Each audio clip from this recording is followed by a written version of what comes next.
KB itu diharamkan oleh para ulama. Karena Nabi SAW sangat bangga sekali nanti pada hari kiamat di hadapan para anbiya yang lain dengan banyaknya umat beliau SAW.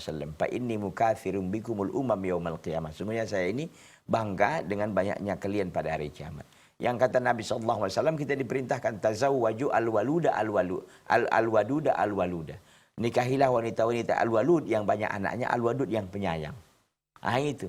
Jadi kita disuruh untuk mencari wanita-wanita yang banyak anaknya, bukan justru menghalangi anak. Makanya dijelaskan oleh para ulama, KB itu haram kecuali dua keadaan. Pertama, wanita yang sakit, memang dia nggak bisa nanti beranak gitu kan, nggak bisa melahirkan karena sakit. Yang kedua, karena sudah banyak anak, jadi dijarangkan. Jadi KB pun di sini tujuannya bukan untuk membatasi, tapi untuk mengatur pencarakan.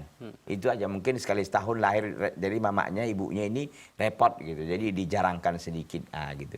Maka kata para ulama, kalau mimbabi tanzim maka tidak mengapa. Tanzim itu pengaturan, tapi mimbabi tahdid, membatasi tak boleh.